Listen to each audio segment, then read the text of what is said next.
किसानों पे गुंडागिर्दी, किसानों पे गुंडागिर्दी, किसानों पे गुंडागिर्दी।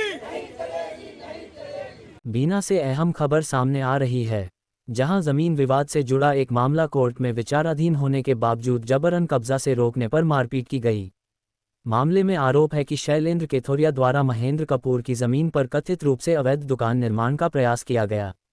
विरोध करने पर मारपीट का आरोप लगा है, जिस पर पुलिस ने एफआईआर दर्ज कर ली है। पीड़ित पक्ष का ये भी कहना है कि अब उन्हें विधायक कार्यालय से राजीनामे के लिए फोन आ रहे हैं। पीड़ित ने जमीन चिन्हित कर न्याय की गुहार एसडीएम से लगाई है। महेंद्र कपूर नाम है, मैं बिल्लाई बुजुर्ग से आया हूँ और हमारी जो ज़मीन है उस पे शैलेंद्र केथोरिया जबरन दुकान बना रहे थे रात में, तो हमारी विवाद हो गया है। और जबकि हमारा केस सिविल न्यायालय में अभी जारी है, स्टे ऑर्डर भी हमारा जारी है अभी, फिर भी वो बोल रहे हैं कि नहीं आपका कुछ नहीं है।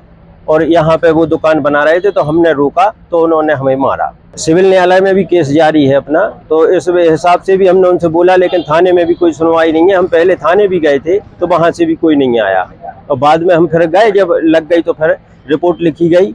वहाँ पे भी मुझके उन मतलब सामने वाली पार्टी के बहुत से आदमी आए थे, जबकि हम कोई नहीं थे, हम 2 जन थे, हमारा भतीजा और मैं बस, और उनके से बहुत से आदमी थे। और जान से मारने की धमकी साहब, और जे और वो दुनिया के विवाद हुआ सर। विधायक कार्यालय से आया है फोन, अब जो भी लगा रहा हो हमें तो पता नहीं है, हम तो पहचानते नहीं है। तो कार्यालय से फोन आया कि भाई आप राजीनामा कर लो, ये कर लो, वो कर लो। तो हमें समझ में नहीं आ रहा साहब कि हम करें तो करें क्या। भाई हमारी जमीन पे ही हम मर रहे हैं, हमें ये समझ में नहीं आ रही। इसलिए हम तो ये सोच रहे हैं साहब कि हमारी जमीन हमारे लिए करवाई जाए एसडीएम से साहब से बोल के, और उनकी जहाँ भी हो वो वहाँ जाए। क्योंकि हमें सिविल न्यायालय से जब प्रकरण में हमने दिया है तो वहाँ से जो स्टे ऑर्डर हमें जारी हुआ था, इसी बात पे हुआ था कि ये जमीन आपकी है। जब आपको स्टे ऑर्डर मिला, ना कि उनकी होती तो उनके पक्ष में स्टे ऑर्डर जाता, ना कि हमारे पक्ष में।